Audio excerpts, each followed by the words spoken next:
The Global Business Summit was held recently in the national capital to celebrate the present and anticipate the future.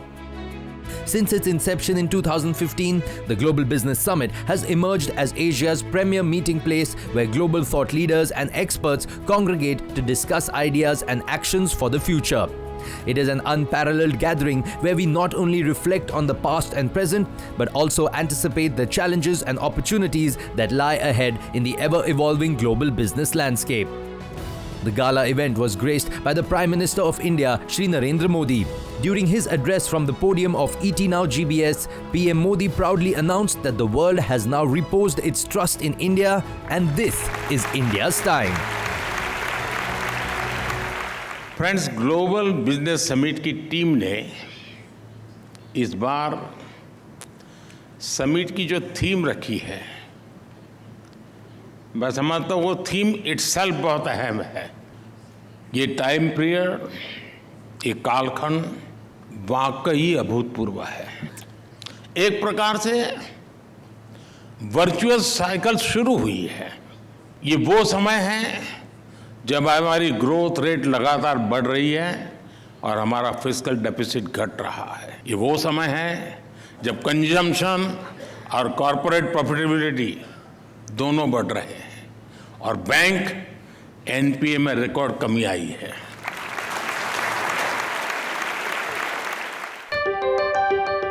A flagship initiative by the Times Group, the ET NOW Global Business Summit has been a pivotal platform for world leaders, stalwarts from business corridors, as well as the bigwigs of the political arena.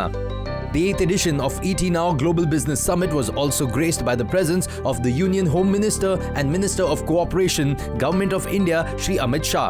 Here are some takeaways from an exclusive session, Imagine India Unlimited.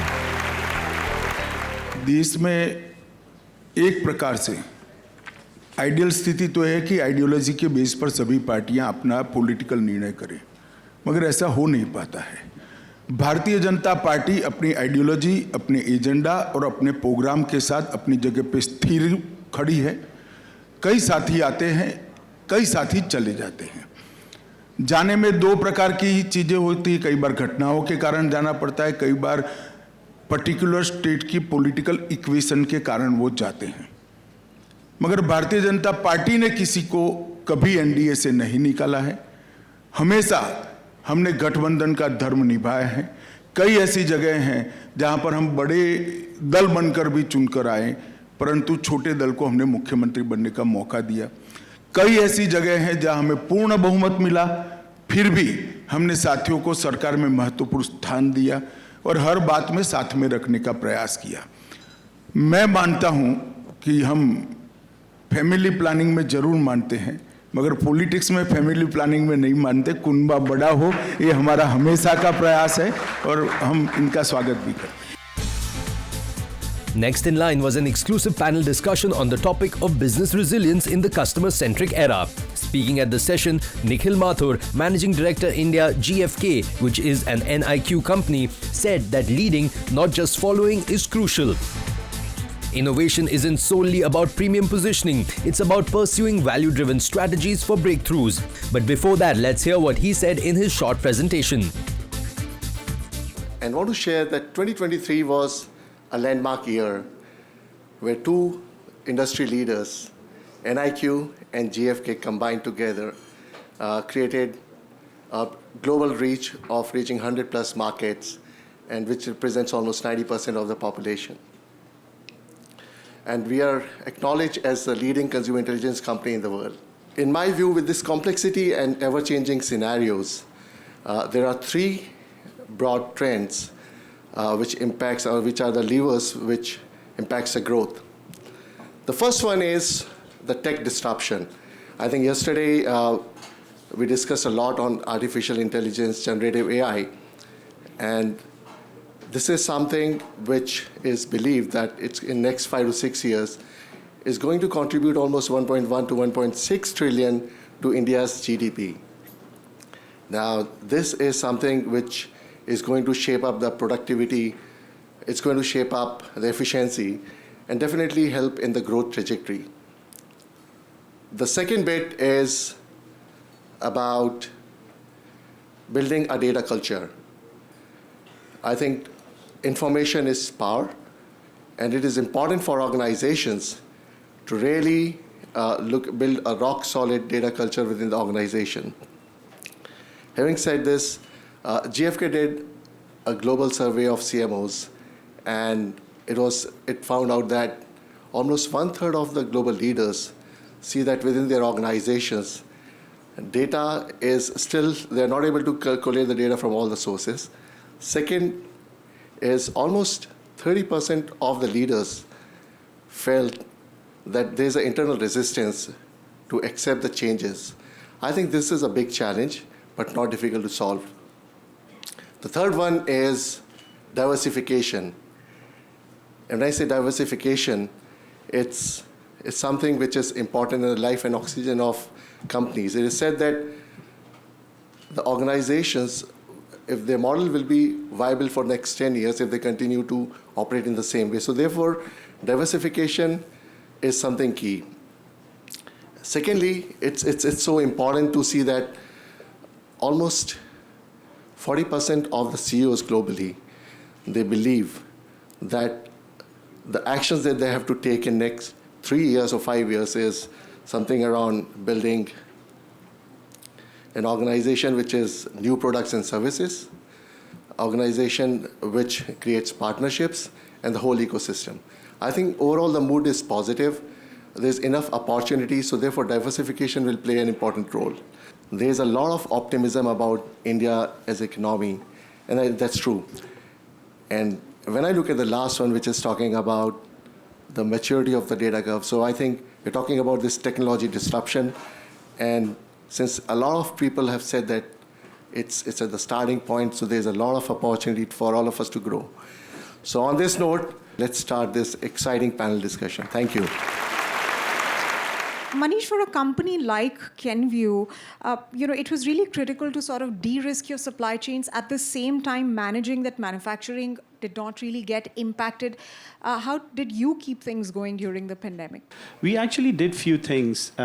First was we had to focus on making sure that we work with our partners very closely, and we really created a partnership across globally to have a flexible manufacturing facility, because you cannot invest into a cost for a long term because it can have different implications. So we really worked with our partners very closely and really come out with a solution which were mutually beneficial to each one of us. Second, we worked with the customers. We had to work with the customer very closely because of the fact that when the demand surge happens, it is very important that you need to know which part of the geography is where the demand is getting heightened up.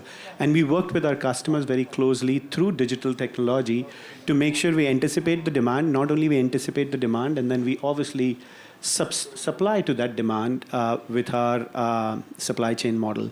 And last but not the least is our supply chain team was the most agile team I have ever worked in my career, because those times were very tough. Most of the people were sitting at home, and these guys were the guys who were sitting in the factories, coming every day from different location to the factory to make sure plants keep running, right? And that's really about the human capital, which Kenvue has, which really helped us drive the demand or support the demand across. So what does it really take to sort of build an agile, motivated team in the face of disruption and crises? When I think about disruption, I think about, it's an old world, VUCA. So it used to stand for that today the world is volatility, it is uncertain, it's complex, and it is, in fact, ambiguous. When you're thinking about building agile teams or responding in the face of crisis, as a leader, it's incumbent upon you to change that volatility to a velocity mindset. So you have to increase the speed of innovation. Whatever it is, you've got to start changing it and adapt it immediately. You've got to change the uncertainty to understanding of what are we going to do differently for the customer or for the organization inside. You've got to change the complexity to creativity. creativity in the moment for whether you're going to now digitally interact with your partners. Are you going to pump more money into e-commerce because nobody can actually physically do something? Are you going to onboard all your distribution channel partners onto a smart eye app? Whatever it is, it needs creativity, and creativity at speed. And last, the ambiguity has to change into a mindset of adaptability. So at least from our organization's perspective, my view is as follows. It's an ABC approach. You have to continuously build a DNA or a culture, which A stands for adapt for tomorrow, and keep rewiring it. Don't stay constant. Keep changing things. Don't allow processes to get so static that you're not challenging them. B, which is build for today. We all got to pay bills. We've got P&Ls to run. We've got consumers of today that have today's expectations and tomorrow's expectations. So keep building the products, but C, create for tomorrow. Invest in R&D and technologies, which actually will make a difference in the tomorrow. And that's like a nice theory to give. It is really, really hard to do. So you have to live it. You have to empower people. So AI is not new. I think all of us have been using AI as brands, as manufacturers, and as consumers as well. I think you mentioned about getting a notification which is very personalized to you is a clear demonstration of AI. When it comes to generative AI, this is definitely a new phenomena. And I think yesterday there was a great discussion on this topic. And it's something, I think, when you look at any technology evolution, it always goes through denial stage in the beginning. Then it says there are people who will experiment with it, and then everybody absorbs it. And I think generative AI is also going to be like this. There'll be organizations who will be leading the way.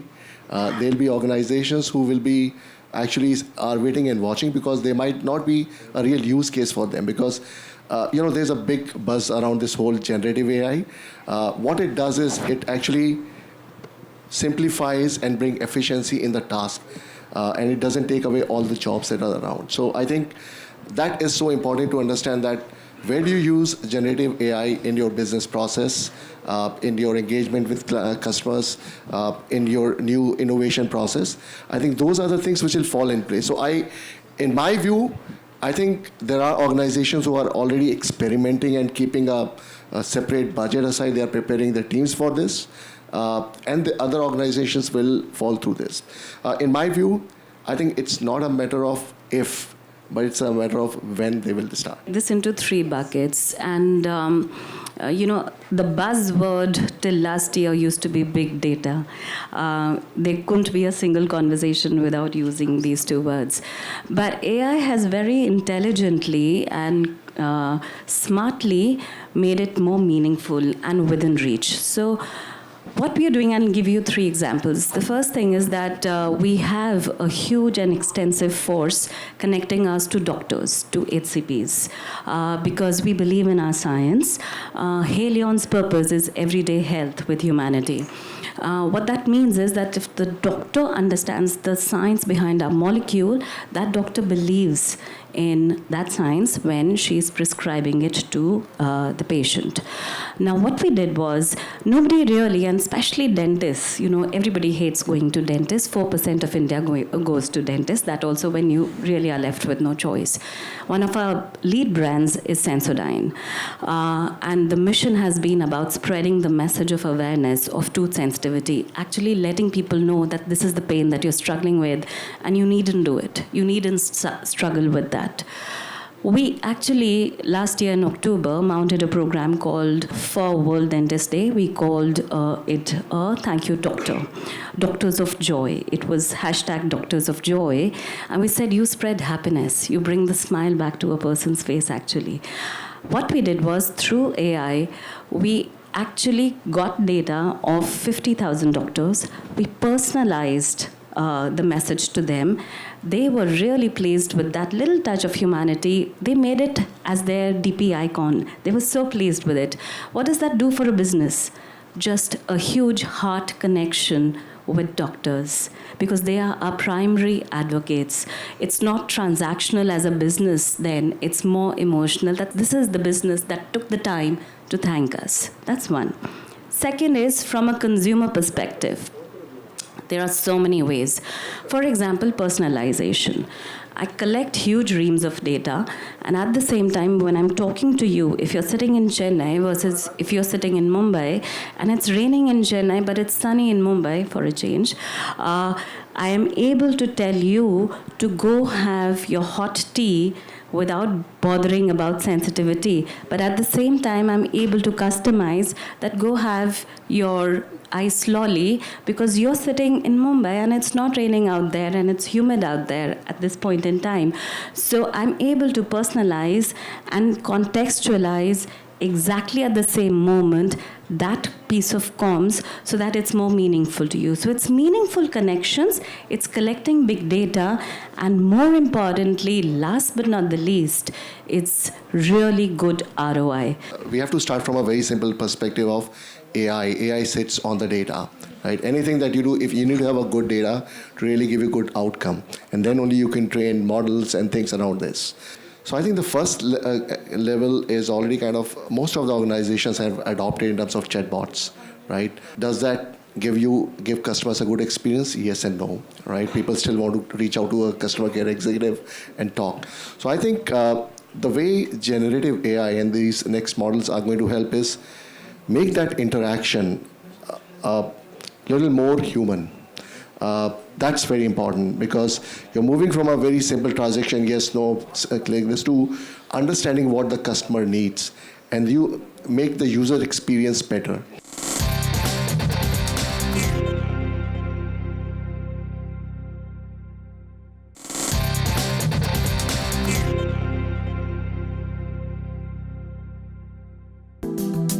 After the invigorating panel discussion, it was time for a candid interaction with ET Now, where Nikhil Mathur opined that boosting brand relevance in today's data-driven, customer-centric era showcases a commitment to excellence. Take a look. Sir, thank you so much for taking the time to speak with us. My pleasure. Thank you.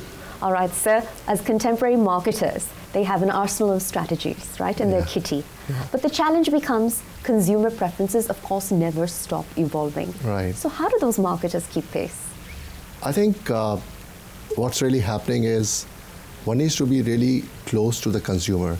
And this could come in by really studying every changes that are happening around.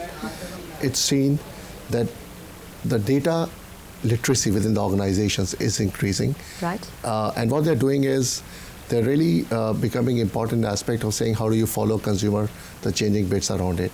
And therefore, one of the important and non-negotiable aspect is bringing data literacy within the organization, right, which really helps you to stay on top of changing environment, external environment, as well as changing consumer environment. And through this, you can actually have a good read of consumers and bring products and innovations accordingly. And so even if one is able to analyze the volumes of data that are coming our way, I think the biggest gap lies in converting that data and analyzing that data such that it becomes actionable business insights. Right. How do you suggest one connect the dots between the two? That's very interesting. In fact, this ties up with one of the study that we did globally with CMOs. And one of the pain point, almost 1/3 of the global leaders said that they're finding they struggle with kind of bringing together different diverse set of data within the organization. Mm-hmm. Now, if this is a pain point of the industry, it also means that things have to sit together on a common platform. Right. Yeah, it has to come together. And so there are two aspects to it. Bringing the data together, mm-hmm, which means aligning internal stakeholders to bring a common platform. Mm-hmm. Second is also ensuring that people are adapting and looking at the same set of information uniformly. Sure. So when the platform works, when there's a common way of thinking and looking at the information, I think that brings a lot of synchronicity around it. And so perhaps the underlying cornerstone there is digitization. Yeah. Right? And while we know the current benefits and opportunities in the context of digitization, what are the future frontiers of growth? I think this was discussed a lot. So we had first form of AI, mm-hmm, which actually brought a lot of change. And now the second discussion point is around generative AI. Right. And it has got very interesting use cases. So it is said that the future of generative AI is such that in next 5 to 6 years, it's going to contribute almost 1.1 trillion to 1.6 trillion to Indian economy. That's the projection. Right, that's the projection. Now, what does it mean is that there are going to be multiple use cases which different organizations are going to bring in. So that would mean a lot of tasks will be easily taken care by generative AI. And therefore, the role of human would become further amplified.